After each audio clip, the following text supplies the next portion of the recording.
Rusty Soccer, Soccer says, it's really stuck with me when you mentioned last week about there being a problem if you find out Jesus is coming and you're afraid of instead of being excited. I've always struggled with fear of suffering and death. Do you have any practical suggestions on how to work through this fear?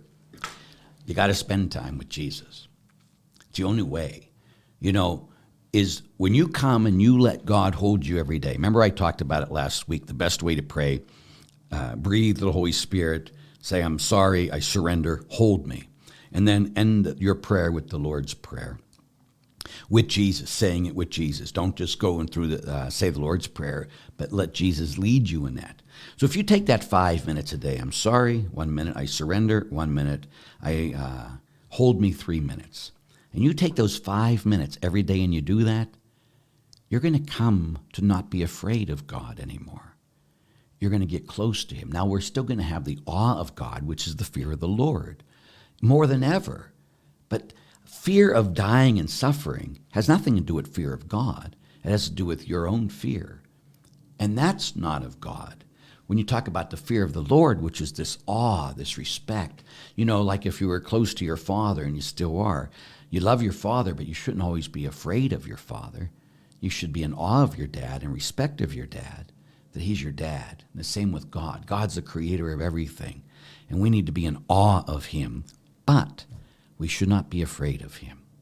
There's two entirely different things. And like I talked a little bit last week, you can always tell people who are afraid of God in a bad way, because they're very negative and they judge everybody else because they think that this is what God does to them, and so that's what they're going to do to everybody else. But once a person comes to experience the love of God in their own life, then that's what they'll bring to other people. And that's why it's so important. Praying is more important than breathing, as I've said a million times. Praying is more important than breathing. Praying is more important than breathing. And when you pray, like if you went to Mass today, I talked about this morning, and again, you can look at the homily from today. I talked about you must listen. God says you must listen. You must listen. And so when you're listening to God every day, instead of just saying your prayers, then you're entering into relationship. And as you enter into relationship with God, then the fear can go away. But if you just say a bunch of prayers to a God who may or may not be there, you can be an atheist in your heart and still say prayers every day, just in case. You need to be in relationship with God, where you let God hold you every day, and the fear will become less and less and less. Because as St. John says, perfect love casts out fear.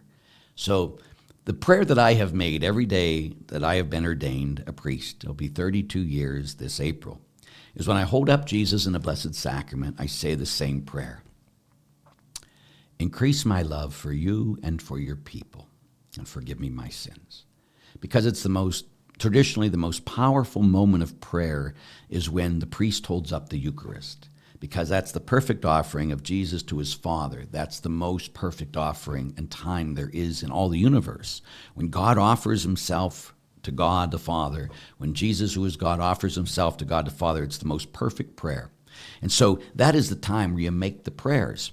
Now, again, we can say prayers for, okay, give me what I want.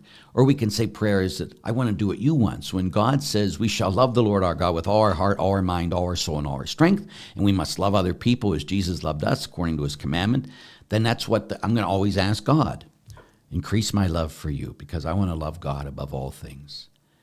And then increase my love for your people. And for my own personal thing, it's easier for me to love God than it is to love people. It's just not because of the people, because of me, because of all my issues, But so I'm constantly, for 31 years, soon to be 32 years, ask God every day, increase my love for you and your people, increase my love for you and your people, increase my love for you and your people. So you can do that, and great things can happen.